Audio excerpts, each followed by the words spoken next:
Assalamualaikum warahmatullahi wabarakatuh. Kami dari kelompok 7 akan mempresentasikan tentang Dasar Hukum Sistem Pendidikan Nasional Undang-Undang Nomor 20 Tahun 2003. Namun sebelumnya saya akan memperkenalkan anggota kelompok 7 yang terdiri dari pertama, Ana Latifatul Hikmah dengan NIM 2020-33307, Muhammad Akmal Prakoso dengan NIM 2020-33328, Rizka Ayu Widyaleni dengan NIM 2020-33348, dan saya Siti Lutfita Dewi Anissa Fitri dengan NIM 2020-33360.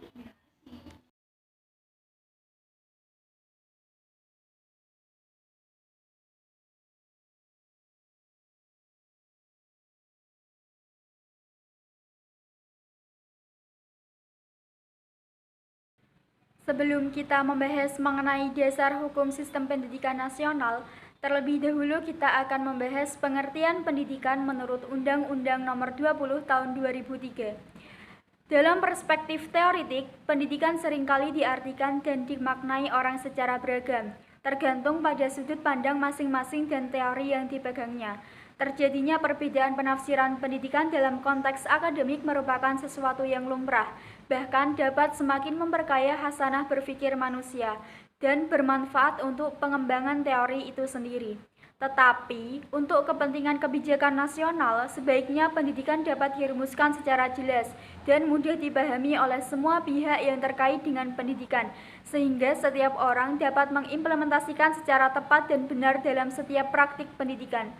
Untuk mengetahui definisi pendidikan dalam perspektif kebijakan, kita telah memiliki rumusan formal dan operasional sebagaimana termaktub dalam Undang-Undang Nomor 20 Tahun 2003 tentang Sistem Pendidikan Nasional, yakni pendidikan adalah usaha sadar dan terencana untuk mewujudkan suasana belajar dan proses pembelajaran agar peserta didik secara aktif mengembangkan potensi dirinya untuk memiliki kekuatan spiritual keagamaan, pengendalian diri, kepribadian, kecerdasan, akhlak mulia, serta keterampilan yang diperlukan dirinya masyarakat, bangsa, dan negara.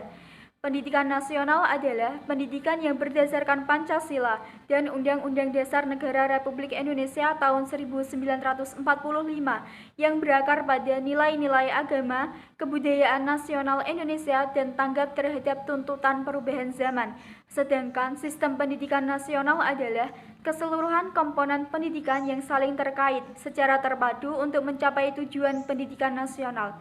Berdasarkan definisi di atas ditemukan 3 pokok pikiran utama yang terkandung di dalamnya, yaitu 1. Usaha sadar dan terencana. 2. Mewujudkan suasana belajar dan proses pembelajaran agar peserta didik aktif mengembangkan potensi dirinya. 3. Memiliki kekuatan spiritual keagamaan, pengendalian diri, kepribadian, kecerdasan, akhlak mulia, serta keterampilan yang diperlukan dirinya, masyarakat, serta bangsa dan negara. Pengertian dasar hukum. Dasar atau landasan hukum pendidikan adalah dasar atau pondasi perundang-undangan yang menjadi pijakan dan pegangan dalam pelaksanaan pendidikan di Indonesia. Adapun dasar hukum sistem pendidikan di Indonesia yaitu landasan hukum Undang-Undang Nomor 20 Tahun 2003 tentang Sistem Pendidikan Nasional adalah Pasal 20, Pasal 21, Pasal 28C ayat 1, Pasal 31 dan Pasal 32 Undang-Undang Dasar Negara Republik Indonesia tahun 1945. Visi dan misi pendidikan nasional. Visi sistem pendidikan nasional. Pendidikan nasional mempunyai visi yaitu terwujudnya sistem pendidikan nasional sebagai peranata sosial yang kuat dan berwibawa untuk memberdayakan semua warga negara Indonesia berkembang menjadi manusia yang berkualitas sehingga mampu dan proaktif menjawab tantangan zaman yang selalu berubah. Misi sistem pendidikan nasional. Dengan visi pendidikan nasional tersebut tentu akan ada misi dari pendidikan nasional. Yang pertama, mengupayakan perluasan dan pemerataan kesempatan memperoleh pendidikan yang bermutu bagi seluruh rakyat Indonesia. Yang kedua, membantu dan memfasilitasi pengembangan potensi anak bangsa secara utuh sejak dini sampai akhir hayat dalam rangka mewujudkan masyarakat belajar. 3. Meningkatkan kualitas proses pendidikan untuk mengoptimalkan pembentukan kepribadian yang bermoral. Keempat, meningkatkan keprofesionalan dan akuntabilitas lembaga pendidikan sebagai pusat pembudayaan ilmu pengetahuan, keterampilan, pengalaman, sikap, dan nilai berdasarkan standar nasional dan global. Dan yang kelima yaitu memberdayakan peran serta masyarakat dalam penyelenggaraan pendidikan berdasarkan prinsip otonomi dalam konteks Negara Kesatuan Republik Indonesia. Selanjutnya yaitu jalur, jenjang, dan jenis pendidikan menurut UU Nomor 20 Tahun 2003. Jalur pendidikan terdiri atas pendidikan formal, non-formal, dan informal, yang dapat saling melengkapi dan memperkaya. Maksud dari jalur pendidikan ialah wahana atau tempat yang dilalui oleh peserta didik guna mengembangkan potensi dalam diri, melalui proses pendidikan yang sesuai dengan tujuan pendidikan tersebut. Jalur pendidikan formal. Pendidikan formal merupakan kegiatan yang sistematis, teratur, dan berjenjang atau bertingkat yang dilaksanakan di sekolah dengan mengikuti syarat yang jelas serta ditetapkan oleh pemerintah.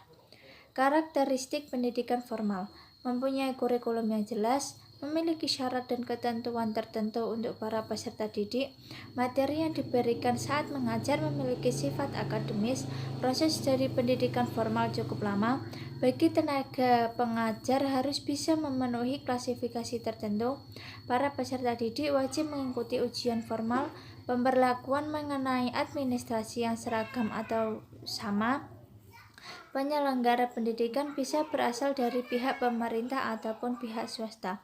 Jenis pendidikan formal. 1. Taman kanak-kanak atau TK. 2. Sekolah dasar atau SD. Pendidikan dasar merupakan jenjang pendidikan yang melandasi jenjang pendidikan menengah. Pendidikan dasar berbentuk sekolah SD atau SD dan madrasah ibtidaiyah atau MI atau bentuk lain yang sederajat, serta sekolah menengah pertama SMP dan madrasah sanawiyah MTS atau bentuk lain yang sederajat. 3. Sekolah menengah pertama atau SMP. 4. Sekolah menengah atas atau SMA. Pendidikan menengah merupakan lanjutan pendidikan dasar. Pendidikan menengah terdiri atas pendidikan menengah umum dan pendidikan menengah kejuruan. Pendidikan menengah berbentuk sekolah menengah atas atau SMA, madrasah aliyah atau MA, sekolah menengah kejuruan atau SMK, dan madrasah aliyah kejuruan atau MAK, atau bentuk lain yang sederajat. 5. Perguruan tinggi. Pendidikan tinggi merupakan jenjang pendidikan setelah pendidikan menengah yang mencakup program pendidikan diploma, sarjana, magister, spesialis, dan doktor yang diselenggarakan oleh perguruan tinggi. Pendidikan tinggi diselenggarakan dengan sistem terbuka. Pasal 20 ayat 1 UU Nomor 20 Tahun 2003.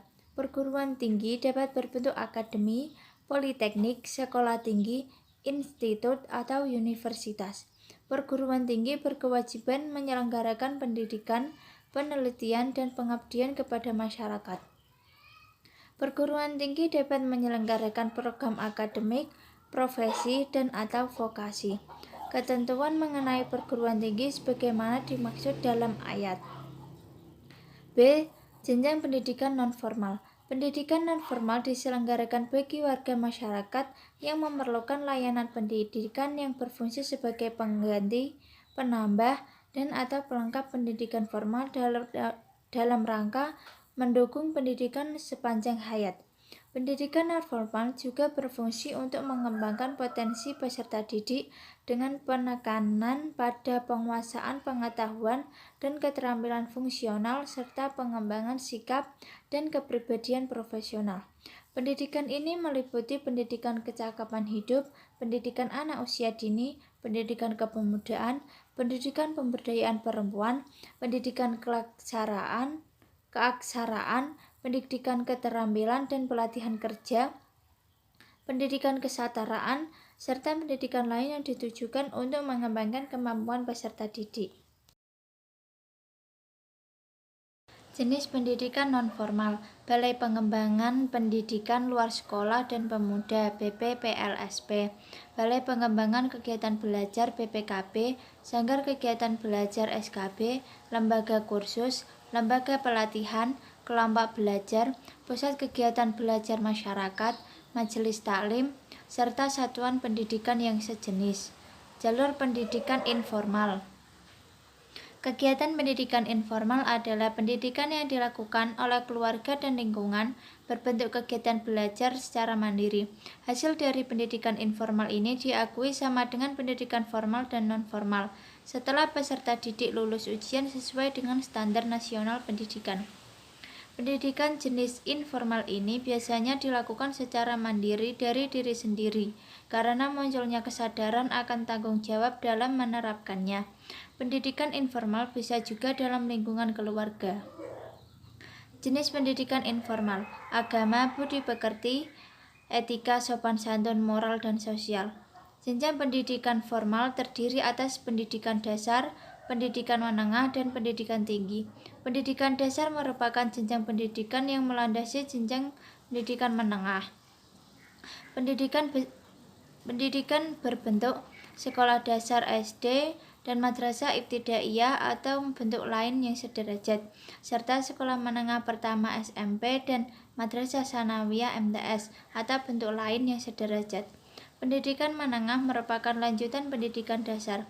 Pendidikan menengah terdiri atas pendidikan menengah umum dan pendidikan menengah kejuruan.